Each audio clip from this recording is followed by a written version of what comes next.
João 12, do verso 1 ao verso 11. 6 dias antes da Páscoa, foi Jesus para Betânia, onde estava Lázaro, a quem ele ressuscitara dentre os mortos. Deram-lhe, pois, ali uma ceia.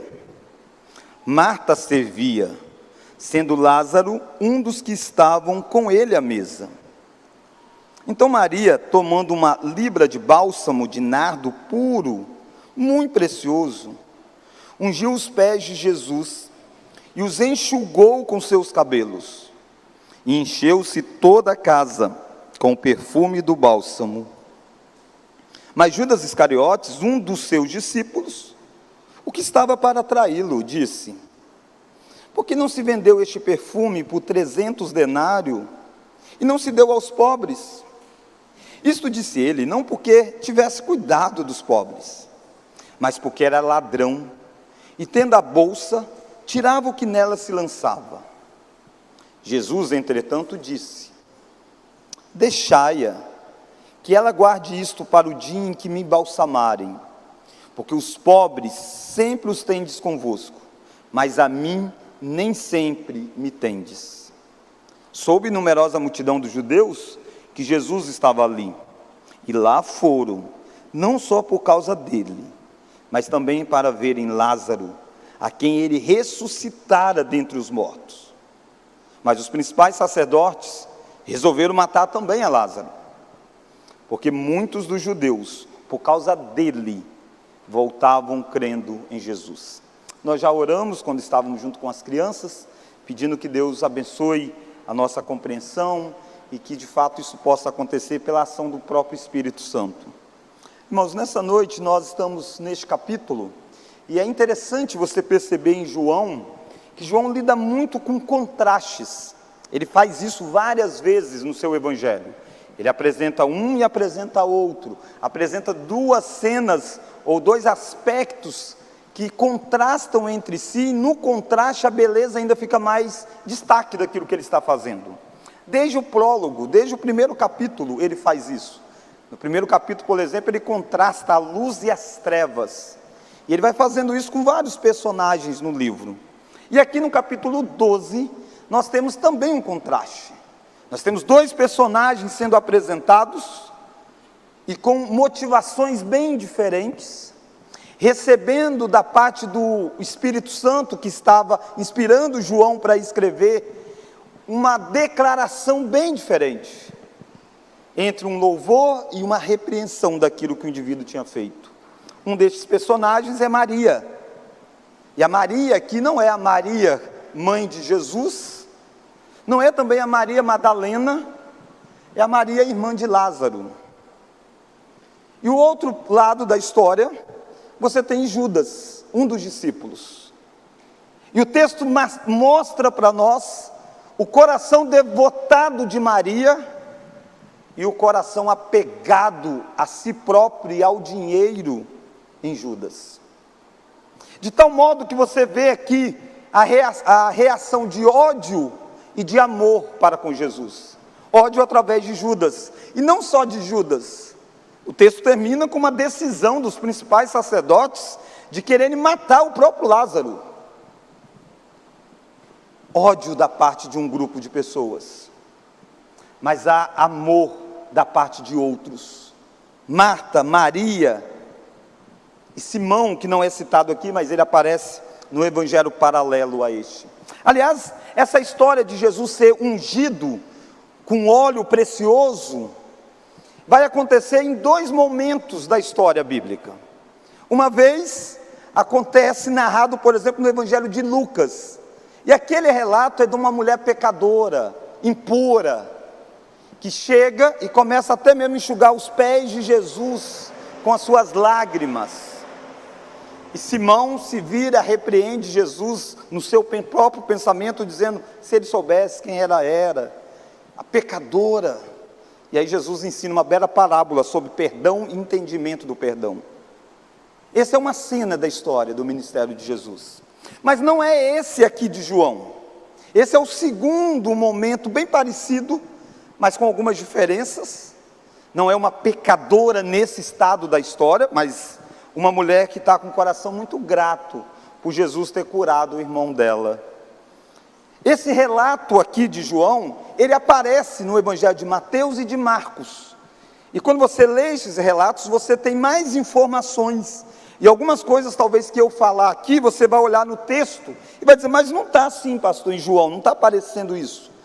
Se você ler Mateus e Marcos, você vai ver essas coisas acontecendo. Por exemplo, qual é a casa em que isso está se dando? Quando você lê aqui, você acha talvez que seja a casa de Marta e Maria, mas não é. É a casa de um homem chamado Simão, conhecido como Simão o leproso. E Marta e Maria estão lá e são muito próximos deles. Talvez Simão fosse um parente das duas, a gente não sabe esse laço que há entre eles, mas a casa é de Simão. E Marta e Maria e Lázaro estão lá. Então algumas informações, como eu disse, depois você tenta ler, por gentileza, Mateus e Marcos, Mateus 26, de 6 a 13, Marcos 14, de 3 a 9, você encontra mais informações dessa mesma história. Mas o que eu quero então conversar com você é sobre amor e ódio, essas reações à pessoa de Jesus.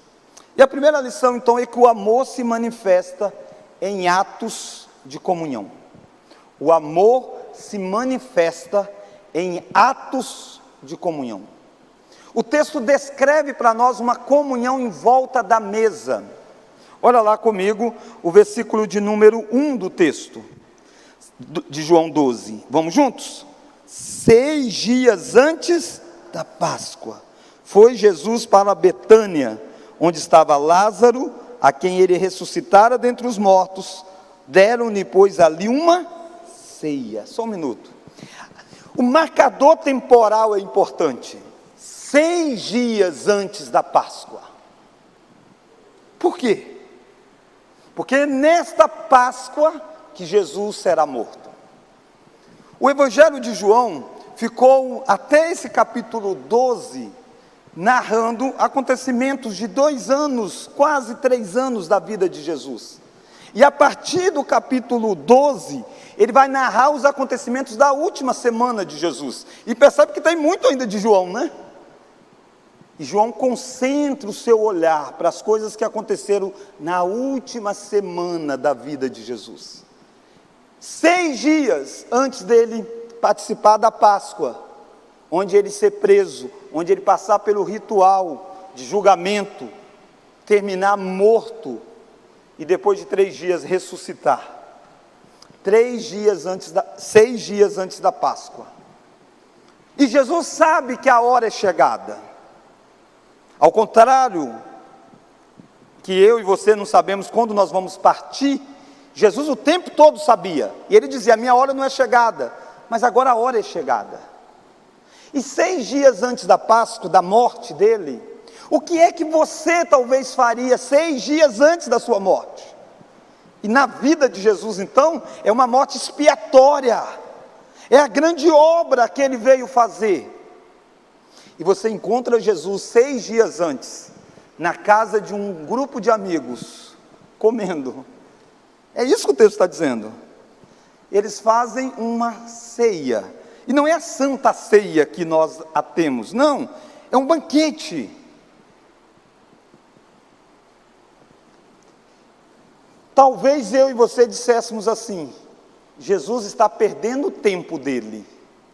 Será que não tem nada mais útil para fazer? Ele deveria estar tentando curar mais gente, tem gente cega, tem mais paralíticos, tem muita coisa para ser feita. E parece aos nossos olhos que seria uma perca de tempo. Aliás, tem gente que pensa assim. Tem gente que pensa que gastar um tempo com alguém, com quem ele ama, com amigos, com parentes, com irmãos da igreja, simplesmente sentado em volta de uma mesa e conversando, isso é perca de tempo. Não tem nada mais útil para fazer? Essa é uma visão equivocada.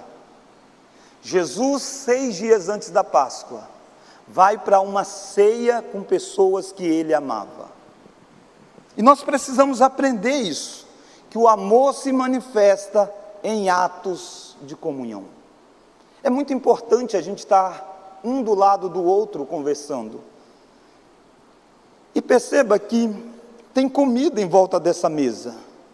O verso 2 diz que Marta servia. A Escritura vai apresentar para nós várias vezes essa ideia de alimentos como um símbolo de celebração. Óbvio que a Bíblia não está fazendo apologia à glutonaria, ela condena isso. Mas a Bíblia descreve várias vezes o povo de Deus se alegrando, tendo mesa, tendo comida. Por exemplo, quando o filho pródigo volta para a casa do pai. O texto é dito que o pai fez o quê? Uma festa. Mandou matar o novilho cevado. É comemorar, é festa. Afinal de contas, este meu filho estava morto e ressuscitou. Foi encontrado, essa é a dinâmica, né? E aqui você tem uma família fazendo isso. Aliás, o próprio Jesus foi acusado pelos inimigos dele, de Jesus ser um glutão e beberrão. Jesus não era nem glutão e nem beberrão. Mas pelo fato de várias vezes Jesus estar na mesa com pessoas assim, com gentios, com publicanos, melhor dizendo, eles disseram, ele é um glutão, ele é um beberrão. Nada disso. Jesus era exatamente o Filho de Deus, e como Filho de Deus, tendo comunhão com pessoas. Nós precisamos aprender aquilo que nós lemos em Eclesiastes. Vai, pois, come com alegria o teu pão, e bebe gostosamente o teu vinho, pois Deus já de antemão se agrada das tuas obras. E às vezes a gente vive uma vida muito presa com o tempo, e às vezes a gente não tem tempo para com as pessoas que nós amamos.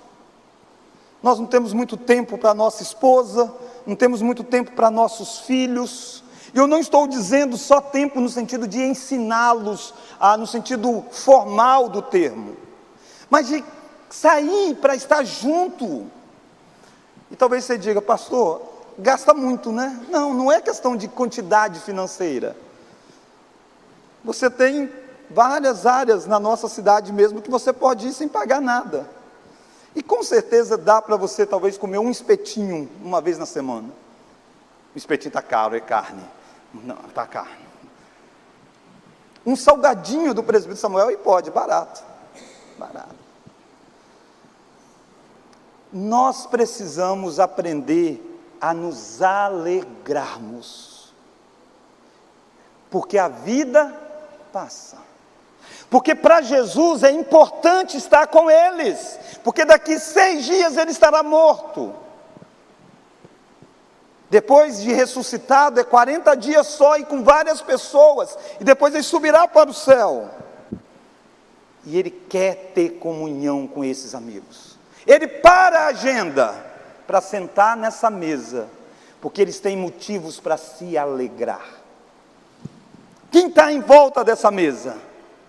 Marta, Maria, à luz do texto de Mateus e Marcos, Simão, que é o dono da casa, chamado de leproso, e ele não estava com lepra naquele momento, porque ele nunca faria isso com lepra, provavelmente tinha sido curado da sua lepra por Jesus, e por isso ficou conhecido como Simão leproso. É gente que tem história demais para contar. E Lázaro está lá, e o texto diz, aquele que esteve morto. Tem um homem que esteve 4 dias sepultado e agora está vivo graças a Jesus. Tem 2 irmãs que estão vendo o irmão graças a Jesus. Tem um Simão que está podendo conviver com pessoas graças a Jesus. Pensa aí o que você pode colocar com graças a Jesus você tem.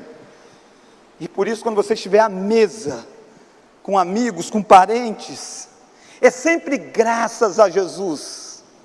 Do contrário, você estará vivendo uma vida hedonista, e a Bíblia condena isso. Mas eu e você temos motivo de festa, para viver sempre comemorando. Afinal de contas, a misericórdia do Senhor é a causa de não sermos consumidos. Mas faz a avaliação se você não é alguém muito ácido, muito amargo com tudo que acontece com você. E quando você está à mesa, você está reclamando de alguma coisa. A gente tem que aprender a mudar o tom do nosso olhar.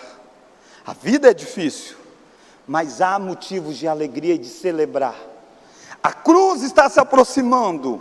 Em volta de Jesus há riscos terríveis. Esse era um jantar de pessoas abençoadas por Cristo. E esse foi um jantar propiciado por quem queria honrar a Cristo.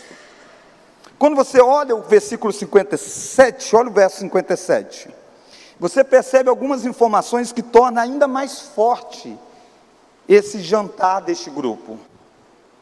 Olha o verso 57, do capítulo 11, é o versículo antes.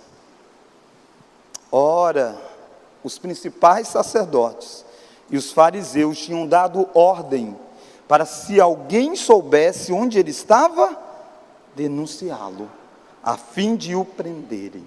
A ordem é assim: se alguém vê esse homem chamado Jesus, conte para a gente que a gente vai prender ele. Talvez até mesmo uma recompensa, né? Quase aquele retrato falado, procura-se. Eles estão correndo o risco de abrir a casa para Jesus. Esse é um jantar que os sacerdotes, se ficarem sabendo, vai questionar, vai reclamar. E no final da história mostra isso mesmo, eles estão dispostos a matar Lázaro. Mas eles sabem que eles precisam sentar à mesa com Jesus, porque é motivo de alegrar por aquilo que Deus fez com ele.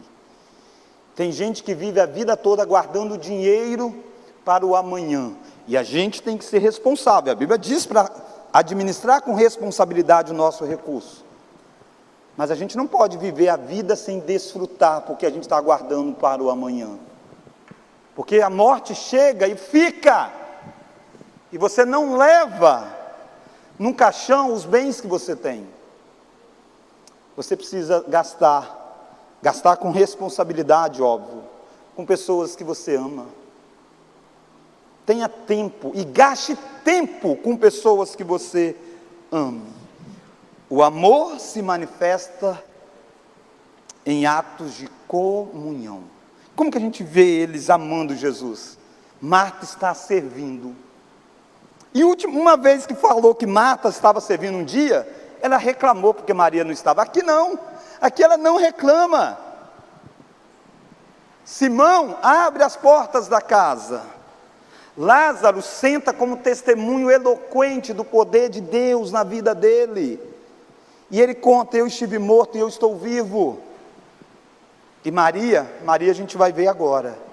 Maria ganha tanto destaque nessa história, que ela merece um ponto, só para dizer de como ela mostrou esse amor para com Jesus. Então a minha primeira lição é que o amor se manifesta em ato de comunhão. Segunda lição: o amor se manifesta em ato sacrificial. Em ato sacrificial. Jesus, nos outros evangelhos, é dito assim, que Jesus falou que quando fosse contar sobre ele, sempre contaria sobre o que esta mulher fez. E é por isso que nós vamos ter um ponto só para ela. Não tem como falar da morte de Jesus sem contar o que Maria fez naquele dia, naquele jantar, 6 dias antes da Páscoa. O que é que ela fez? Ela fez uma grande manifestação de amor a Jesus Cristo, um ato extravagante, e que não cabe muito numa mente racional. Veja lá o que ela fez. Verso 3, então, vamos juntos? Então Maria, tomando uma libra de bálsamo de nardo puro, muito precioso, ungiu os pés de Jesus e enxugou com seus cabelos, e encheu-se toda a casa com o perfume do bálsamo.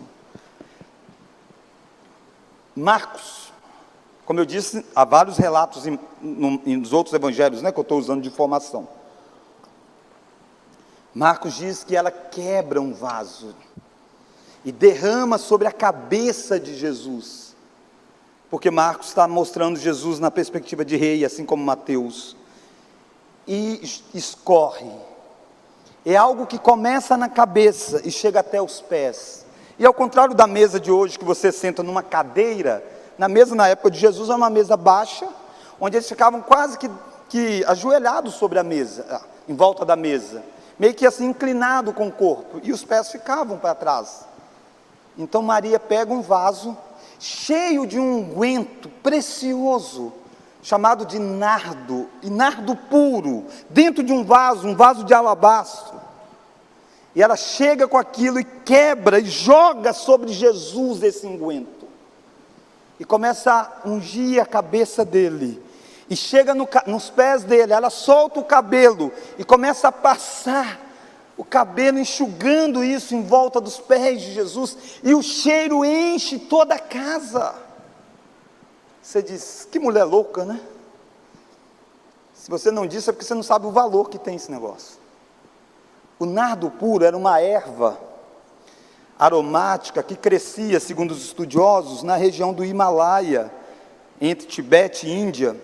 E pelo fato de ser muito distante, era trazido então, e quando chegava, eram poucos os que tinham, era algo que passava a valer muito, ao ponto de ser algo que Judas diz, vale 300 denários. E o que é um denário?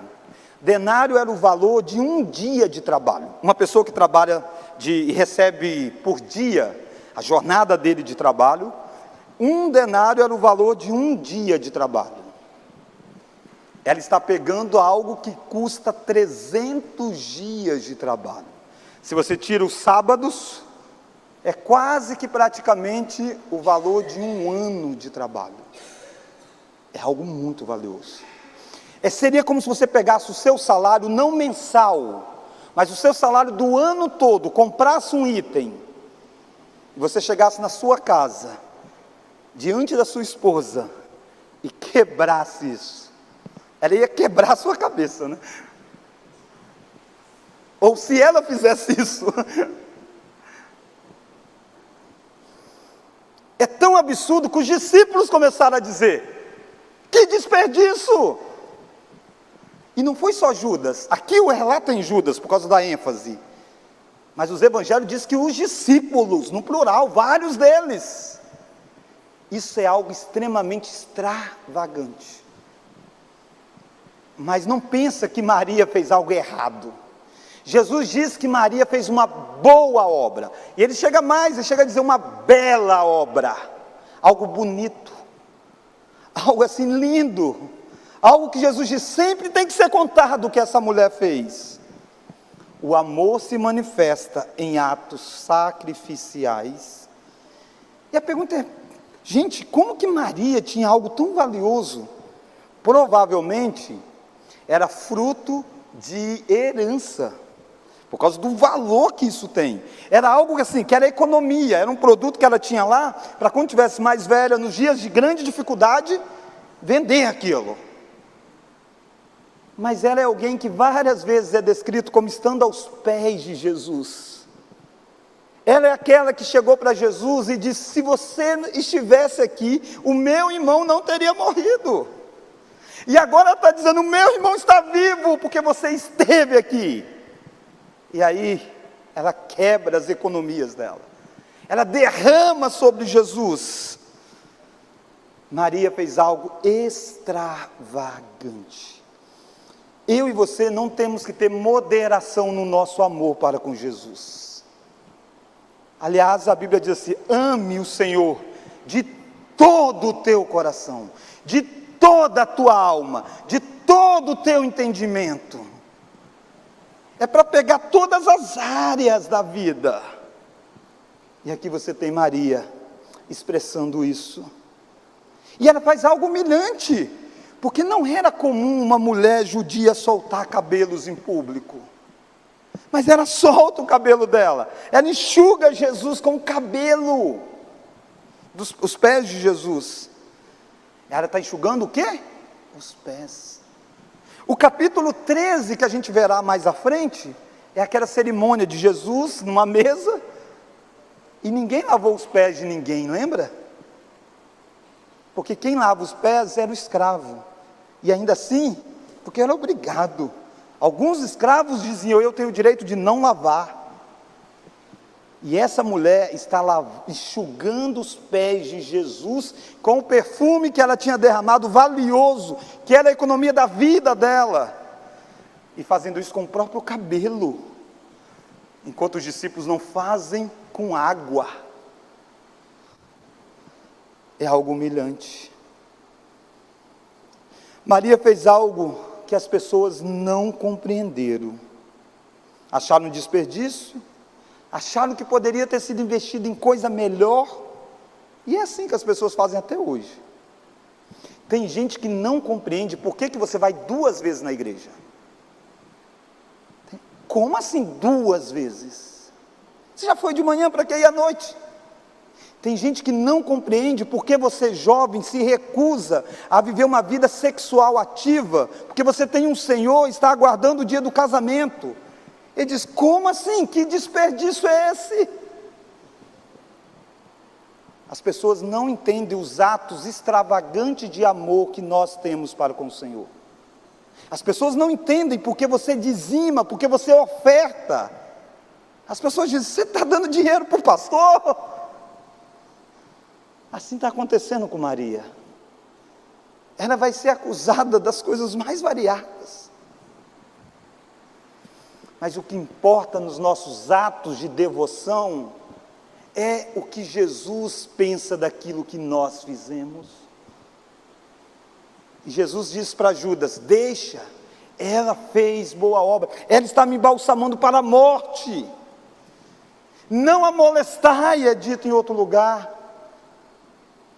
Jesus quer que você tenha uma vida extravagante diante dEle, e que você demonstre isso com todo o seu ser, com tudo aquilo que de fato é importante e precioso para você. O amor se manifesta em ato sacrificial. Você acha muito sacrifício isso que Maria faz? Ela ama Jesus. Mas deixa eu dizer, quem vai fazer algo maior do que Maria fez? Porque ama ainda mais do que Maria. O próprio Jesus. 6 dias depois, Jesus não vai quebrar o vaso de alabastro, não vai derrubar o nardo puro, não é a economia de 1 ano, Ele vai entregar a própria vida dEle, e Ele só faz isso por amor. O maior ato extravagante de manifestação de amor se deu da Trindade, onde o Pai entregou o Filho, e o Filho se entregou, para que Maria fosse perdoada dos seus pecados, para que Lázaro fosse perdoado dos seus pecados, para que Simão fosse perdoado dos seus pecados, para que Marta fosse, aqueles que estavam naquela mesa, mas não só por eles, para que você que nessa noite creu em Jesus, Ele naquele dia de Páscoa, 6 dias depois, Ele derramou o sangue por você. Isso é um ato extravagante de amor. Ninguém ama você mais do que a Trindade, Pai, Filho e Espírito Santo.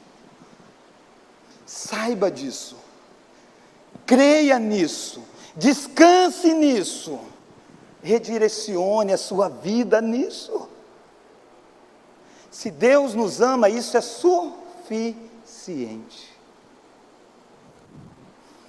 E a minha pergunta é: como que você manifesta o seu amor para com Jesus? Como Jesus manifestou o dele para com você, eu já sei. Você também já sabe. Mas e você? Como que você manifesta o seu amor para com Jesus? Mas eu quero chamar a sua atenção para a terceira e última lição. Amor e ódio. Até agora nós vimos só amor. O amor se manifestando em ato de comunhão, em volta de uma mesa, comendo, se alegrando, sorrindo. Porque tem gente aí que teve a vida transformada por Jesus. Segundo, Amor se manifesta em ato sacrificial. Tem alguém que vai além, quebra a coisa mais preciosa, porque ela está fazendo algo que é para o Senhor dela, Cristo. Terceira e última lição, a gente vai ver a questão envolvendo o ódio. Os incrédulos não gostam dos adoradores de Jesus e só pensam em levar vantagem. Nem todo mundo está disposto a se sacrificar por ato de amor a Jesus e ao próximo. Por que não está disposto? Porque ele se ama acima de todas as coisas. E aqui tem um personagem assim, chamado Judas. Olha Judas.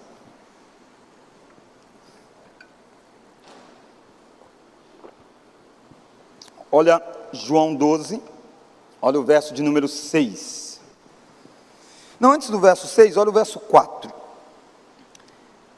Mas Judas Iscariotes, um dos seus discípulos, o que estava para traí-lo, disse. Só um minuto.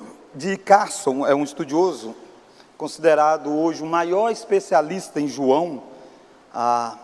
Ele chama a atenção e diz assim: já reparou que todas as vezes que João fala de Judas, ele sempre diz, aquele que ia trair. É como se Judas estivesse fazendo, é como se João estivesse fazendo assim, gente, agora eu olho e vejo, aquilo que ele estava fazendo, aquilo que ele falava, é porque ele ia trair, mas a gente nunca percebeu. Mas ele está escrevendo o Evangelho bem depois dos acontecimentos, e ele diz, esse homem, que vai ter um belo discurso, na verdade ele é aquele que traiu Jesus. Olha lá o verso 5, o que Judas disse? Aliás, sabia que você não vê coisas que Judas disse na Escritura? Você não tem Judas falando, não que ele não falou, óbvio que ele falou, né? Não era mudo, mas você não tem coisas dele. Aqui você tem uma frase dele, olha a frase dele, vamos juntos? Porque não se vendeu este perfume por 300 denários e não se deu aos pobres. Judas é aquele que manifesta o seu ódio diante da atitude que Maria faz. É o tipo de pessoa que esconde a verdadeira motivação do coração. Ele cria uma casca para justificar a frase dele, mas aquilo não é a verdadeira motivação do coração. Olha que João revela, inspirado pelo Espírito, o que estava no coração de Judas? Era uma preocupação pelos pobres? Olha lá o verso 6, vamos juntos? Isto disse ele, não porque tivesse cuidado dos pobres, mas porque era ladrão, e tendo a bolsa, tirava o que nela se lançava. Judas estava nem aí para os pobres. Judas pensava em si, e ele era o tesoureiro do grupo apostólico. Jesus, durante os seus 3 anos de ministério, ele viveu à custa de doações de pessoas. A Bíblia fala de algumas mulheres muito ricas, não só elas. Você tem a história, por exemplo, da viúva pobre, que foi lá e colocou a moedinha. E os discípulos então tinham uma bolsa de dinheiro, que era usado para comprar alimentos para eles, ajudar o pobre. E Judas está dizendo, se esse dinheiro fosse dado para vender, para ajudar os pobres, ele ia roubar. Ele fazia isso, ele tirava dinheiro da bolsa. Judas não é o último que, com o discurso para ajudar o pobre, rouba o dinheiro do povo. Isso acontece de tempos em tempos.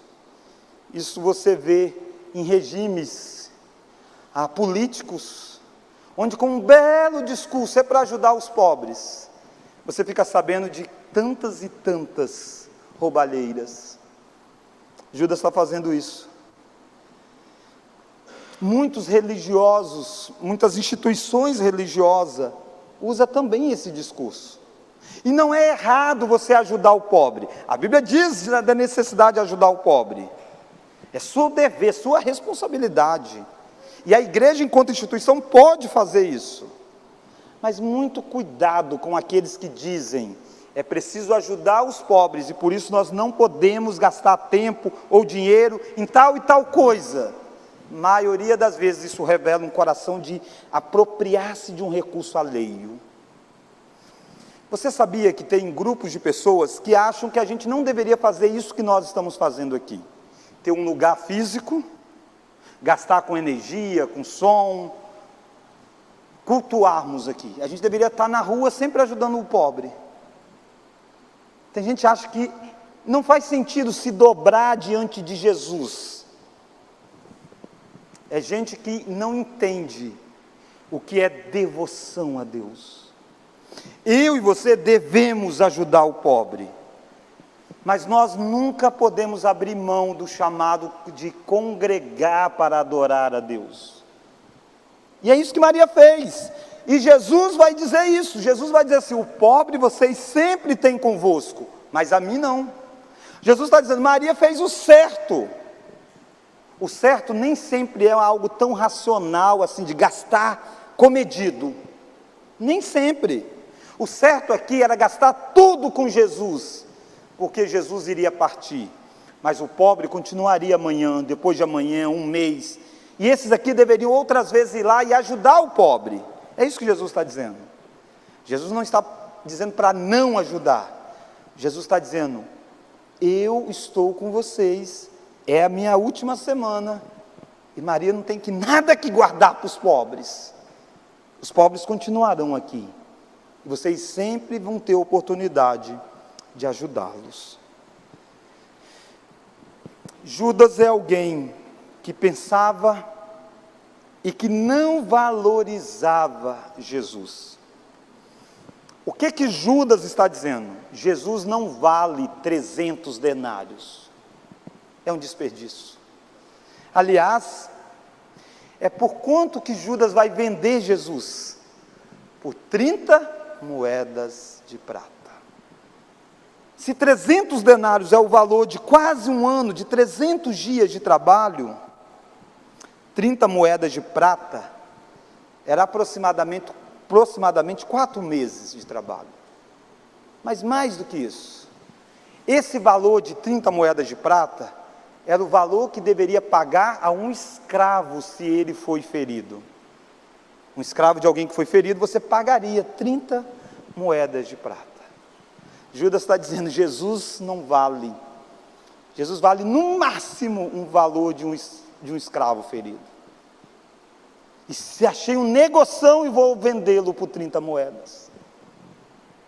Quanto mais nós sabemos quem Jesus é, mais valor nós damos a Ele, mais tempo nós gastamos com Ele, mais nós entendemos o que é se derramar diante dEle, adorá-lo, gastar a nossa vida, o nosso tempo, o nosso dinheiro. Quando a gente não faz nada disso, é porque a gente está tendo uma visão pequena de quem é o nosso Senhor. E se oferecessem menos para Judas, Judas também venderia. Aliás, os outros evangelhos conectam a decisão de Judas trair Jesus muito parecido com isso aqui. Depois disso, Judas sai e trai. Vende. Os incrédulos não gostam dos adoradores de Jesus. Só pensam em levar vantagem. E eles estão sempre aí para criticar você, para achar um absurdo que você gaste a sua vida em atos de devoção a Jesus. Desde o início da história foi assim. Caim matou Abel, porque o culto de Abel foi aceito por Deus. Se você deixar-se levar pelas falas daqueles que não amam o Senhor Jesus, você não vai dizimar, você não vai à igreja, você não vai se dedicar integralmente ao Senhor. Mas não só Judas. Olha os sacerdotes. A partir do verso 9, é dito que numerosa multidão foi lá naquele banquete, naquele dia, ver Lázaro, ver Jesus. Olha o verso 10. Mas os principais sacerdotes resolveram matar também Lázaro, porque muitos dos judeus, por causa dele, voltavam crendo em Jesus. Eles já estão decididos em matar Jesus, mas agora eles tomam uma outra decisão: matar aquele homem que se devotava a Jesus, aquele homem que era testemunho do poder de Jesus na vida dele, porque através daquele homem, os feitos de Jesus era dito, anunciado. Todas as vezes que alguém via Lázaro, dizia: foi Jesus que ressuscitou ele. E aí então os que opõem-se a Cristo, se opõem àqueles que adoram a Cristo. Aqueles que são contra Cristo, são também contra aqueles que são alvos do poder de Deus na vida deles. Há muitas pessoas que têm ódio de você, porque o poder de Deus na sua vida é manifesto. E se pudessem, matavam você. Estevão vai ser alguém morto por causa da fé dele. Tiago vai ser outro morto. Os apóstolos vão tombar todos mais à frente. E a história está cheia de gente que até hoje é morto simplesmente porque as pessoas não aguentam o testemunho que eles dão, não aguentam o que eles dizem sobre Jesus. Lázaro precisa morrer, porque Lázaro é a manifestação visível de quem Jesus é. Você e eu, se estamos em Cristo, somos a manifestação visível do poder de Deus em nós. Um dia nós estávamos mortos, espiritualmente, e Deus nos deu vida, nos ressuscitou, e as pessoas precisam ver em nós alguém que o impacto de Deus na vida dele é tão grande, que se eles são contra Deus, eles têm que ser contra nós. E a minha pergunta é: você tem vivenciado isso na sua vida? Se não, é possível que você não tenha manifestado o amor extravagante por Jesus. É possível que você tenha vivido esse amor por Jesus dentro de uma caixinha onde não incomoda ninguém.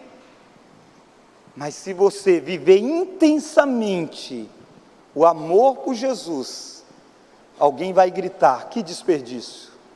Outros vão dizer: é preciso pará-lo. Nessa noite nós vimos amor e ódio. Cristo é a manifestação plena do amor. 6 dias antes da Páscoa, Ele manifestou o amor como? Tendo comunhão. Se você ama, você tem comunhão. Se você ama Deus, você tem comunhão com Deus. Se você ama o próximo, você tem comunhão com o próximo. Talvez você precise gastar um tempinho a mais, para tomar um café qualquer, para tomar uma água com gás se você está de dieta, uma água sem gás. Não importa, só não vai dizer que é melhor que Coca-Cola, porque não é. Você precisa gastar um tempo. Amor se manifesta com ato de comunhão. Segundo, amor se manifesta com ato sacrificial. Precisa ser algumas vezes precisa ser coisas bem extravagantes. Terceira e última lição: os que odeiam a Cristo vão odiar aqueles que adoram a Cristo. Maria foi duramente acusada, mas ela ouviu de Jesus o discurso. Ela fez boa obra, bela obra. Aliás, os estudiosos dizem que é a única vez que Jesus chama algo de bonito. Não é que outras coisas Jesus não tenha chamado de bonito, pôr do sol e tudo mais, mas a gente não tem essa palavra sendo registrada. E aqui você tem Jesus dizendo: que bonito que ela fez, muito bonito, é encantador aos olhos. Jesus não precisava desse bálsamo, não mudou nada quem Jesus era por causa do bálsamo. Ele não vai mudar por aquilo que você faz para com ele ou não, mas ele acha bonito. Assim como nós achamos, nós que somos pais, quando o filho pequenininho, de 2, 3 aninhos, chega com aquele desenho todo sem sentido, diz assim: é você. E quando a minha filha fala: é você, papai, aí eu sei que sou eu, diferença da mãe, é porque eu sempre sou um pouquinho maior nos riscos. E a gente diz: que bonito, filha. É mais ou menos assim mesmo. Esse ato de Maria é nada perto do ato de Jesus no dia da Páscoa. É um riscadinho. Mas Jesus diz, é bonito, é belo. Nessa noite, Deus está lá do alto trono dele, dizendo, é bonito esse grupo reunido cantando louvores. É belo isso. É belo isso. É um riscadinho, mas é mais uma manifestação de um ato de entrega ao Senhor. Nesse momento eu quero convidar a equipe de música e nós vamos cantar um cântico conhecido, que vem dizer exatamente da minha vida oferecer. Mais do que qualquer dinheiro, mais do que qualquer vaso de alabastro, nós devemos entregar sempre a Ele a nossa vida.